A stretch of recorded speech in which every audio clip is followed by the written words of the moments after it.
Hello, hello, hello again. Good morning, good morning.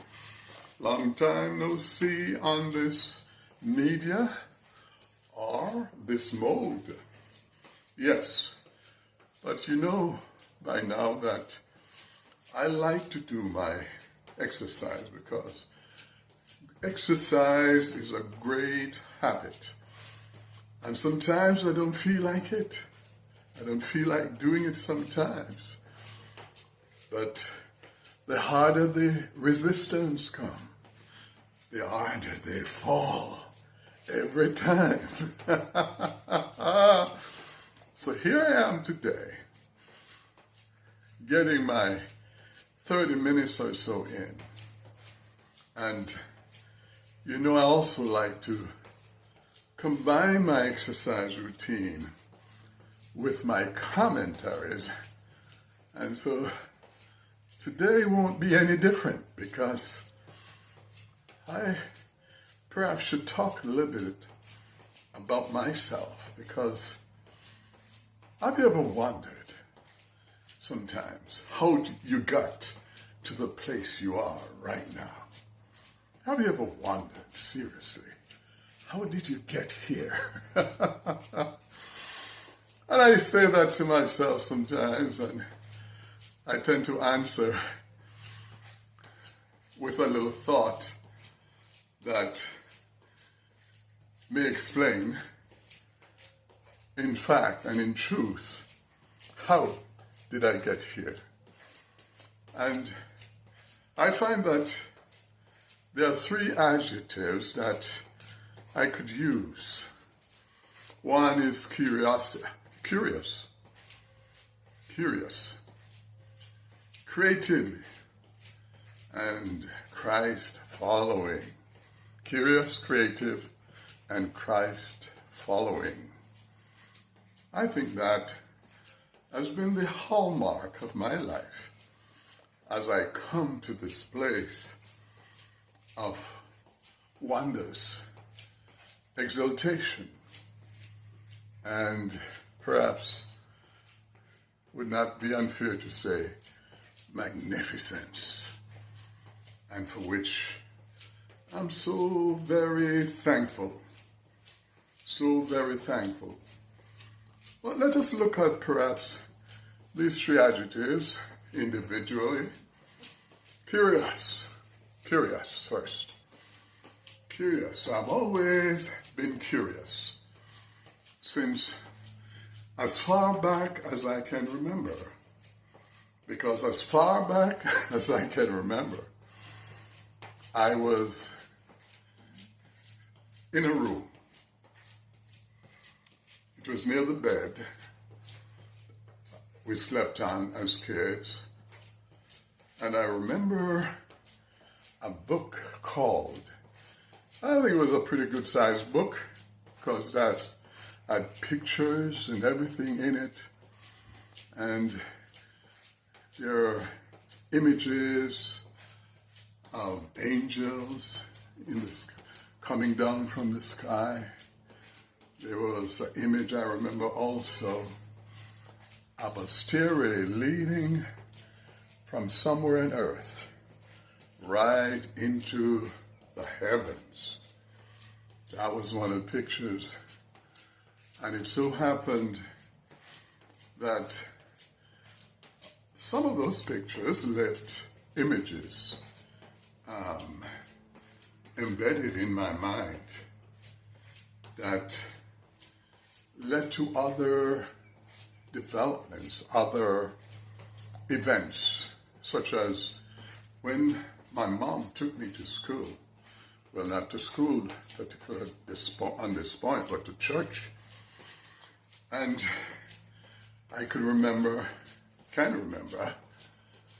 sitting next to the front, close by, and the preacher was preaching in his church, and he was thundering his fire and brimstone sermon. And I could relate that right back to those pictures that I saw in the book, because he was also reading from a book called the Holy Bible. And so, and he would hold it up as we read. So I knew there was a connection. A boy of 4 years old, I knew there was a connection. And I was there just listening, riveted to what the preacher was saying while waiting to get out of the church for lunch, because my mom, she baked some good stuff. And it was somewhere in the pantry, waiting. That sweet pudding, nice spicy pudding. So I'm wondering, what on earth can be so important that he's holding up the lunch with this bantering? But I could hear his words clearly, and it made sense to some degree. I could tell there was a good and a bad in life. I could tell he was talking about a hell or a heaven. And he was talking about noble things that everybody else seated around me were riveted to. And so I know there was something important about it. So my eyes are peeled on this detainer of my lunch. And so I'm taking it in. So curiosity began for me there, and that first 4 years of my life, and it took a seat somewhere in my psyche that had me over the years gone through different church denominations and learning what they preach and teach, and I'm deciphering always what sense does that one make as opposed to that one. But to cut this story short a little bit, it came to a point where I started school as a child, and first hearing the teacher speak of competition. So, curiosity led me to question, what was this word? And this, my first day of school as a boy, 4 years old. Did I say composition? Yes, composition. And she explained it as it relates to the writing process. And so from that, I have a mindset on what was also coming out of this person's mouth, because she was talking about using the pen to compose things. And I think the creative juices in me was picking up something from that very day. And so over my life, I've found myself being curious about religion as well as writing. And it's no wonder that today I've written as much as 14 books, and most of them having to do with religion and theology. Religion and theology. And that two adjective sort of fomented the idea of my creativity, blended with my Christ following. So I've always been attuned to what people may say, the Word of God. And it has helped me in many, many ways. However, there's an understanding that had been hidden despite all that I had come to know up until then. In my Christ following, my church attendances, my Christian life. But I must say today, where I've arrived, I am compelled to substitute Christian for Christ following. And those two are not the same, even though people think so. If you look around you and you listen to the media and you see what's happening in the world, you can see that the word Christian has become a label. It has become a label that is inclusive of nationalism, and political mindset or worldview, the word Christian. And why that is so is because Christian, quote unquote, has been removed from its originality. And I won't bother to talk today about Constantine and the Nicene Council and all that, but go on to say that I've seen a better way of living that involves not only Christ following, but also the following of all the great teachers, or all the great Christ followers as prophets and teachers that followed the man properly named Yeshua ben Yosef. Yeshua ben Yosef. Now, Yeshua ben Yosef, I must repeat, refers to a man who lived around 30 AD, the first 30 years AD, and until the Nicene Council and Emperor Constantine got hold of this little minority group called Christian. And from then on, what we have is what came out of the Nicene Council. And we find that there's a history that followed that Christianity, a history that followed making Christianity a warlike group of people in terms of what happened over a history that brings us to this very day. And so Christ following takes me right back to the first 30 years AD. After about 312, 13, coming to the present, what we have is what has been a paganized version. And it's no wonder that today in our society there's this uproar of Christian nationalism and everything that goes to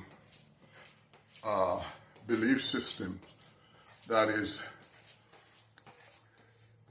far from that of the original 30 years of Yeshua ben Yosef's life. And so it's good to know the difference, and the difference shows us that every prophet having the goodness of the Christ factor.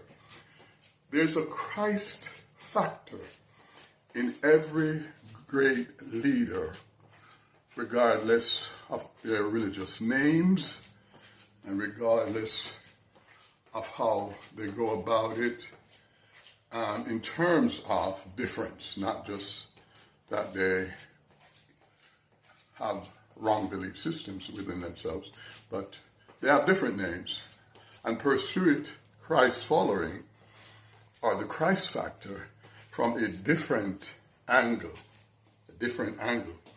So what is relevant for humanity comes from the Creator and the sufficiency within creation. I keep talking about that word. And if you hear me talk in this commentary while I do my run, I'm going to use it because when you have gone so far from what is true, anything that is new comes with a skeptic. You'll approach with a skeptic mind. So the more you hear it and the more you learn to understand and embrace it, is how you'll get to see the validity of its existence. Because before there were a lot of the religions, there were just the Creator and the sufficiency of the creation. Just the Creator and the sufficiency of the creation, which is in all life and which is in all things.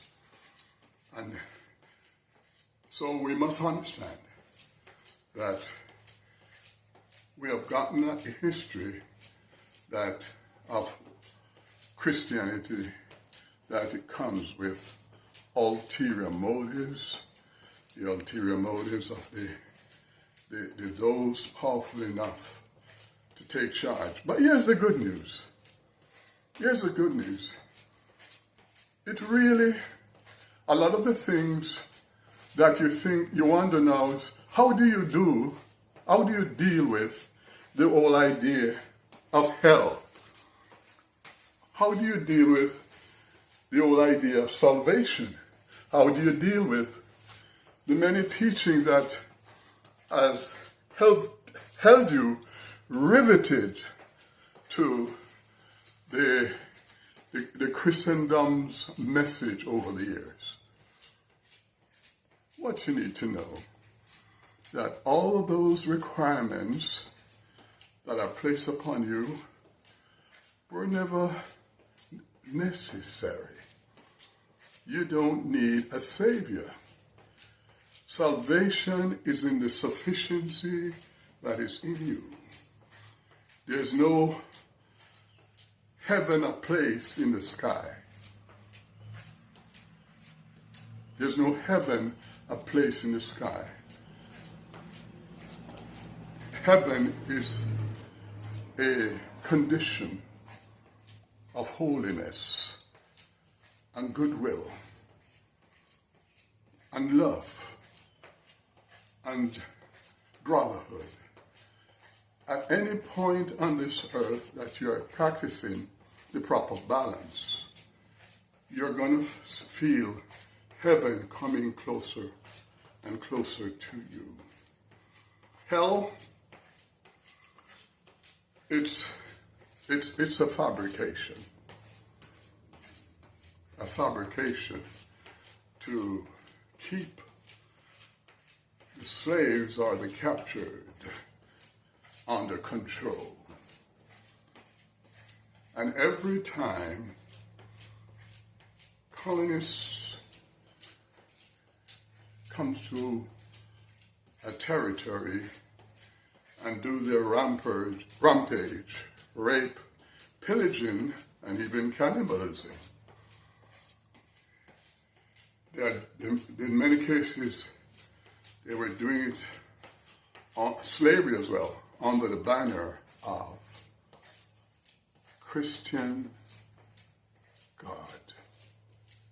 A Christian God who supposedly sanctioned those things. I wrote a book And I wrote that book because I have a desire to learn and to document what I was learning when I submit myself to true meditation within the spirituality that is in me.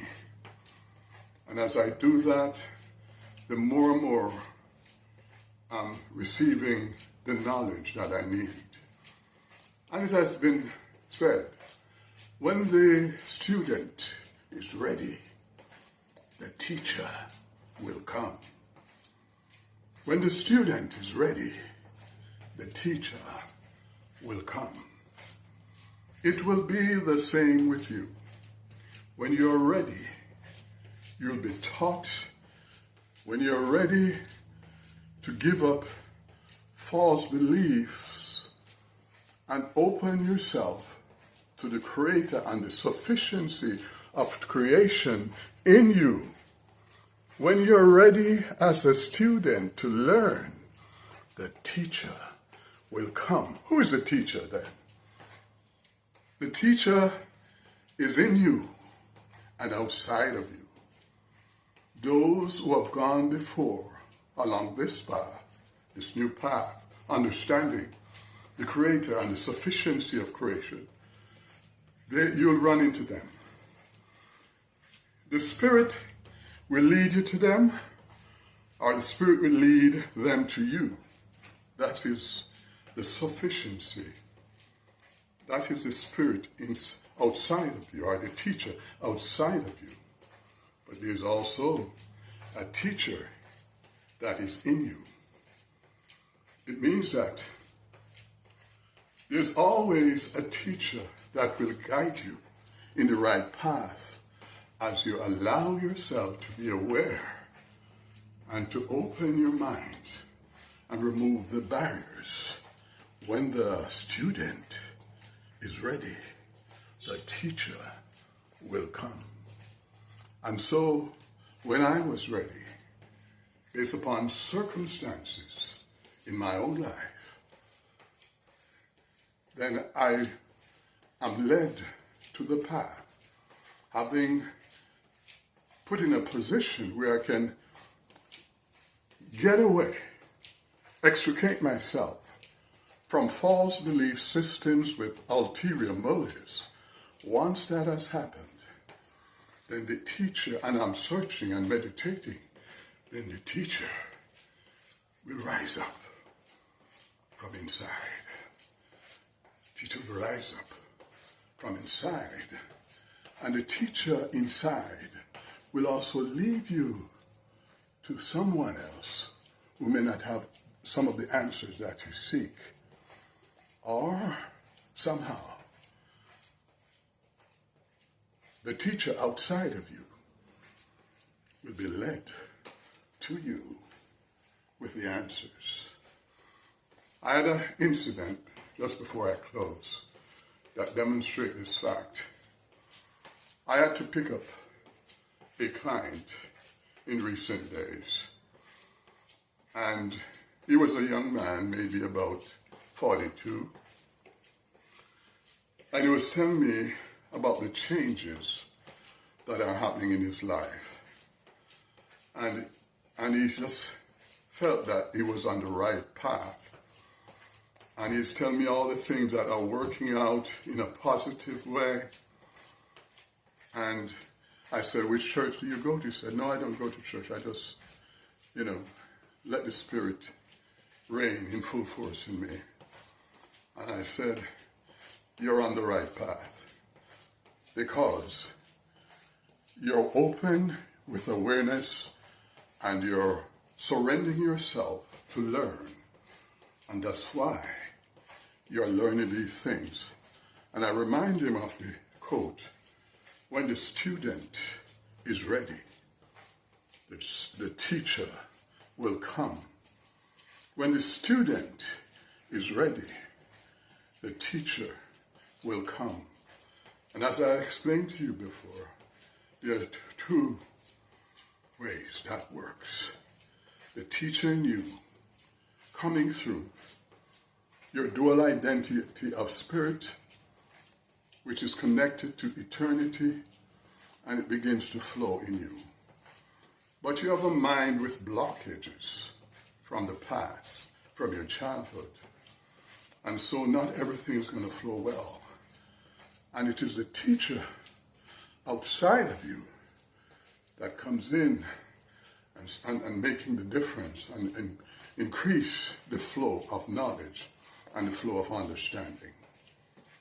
So, this is the story for the day. And I have a book called The Sufficiency, 12 Distinctions Between the Creator and the God Person. I encourage you to pick up a copy on Amazon. Whenever I edit this video, I'll put in a link so you can have that for yourself. But now, I say thanks for joining me, and thanks for celebrating the happiness that I enjoy with knowing what is true from what is false. Have a great weekend and a great holiday.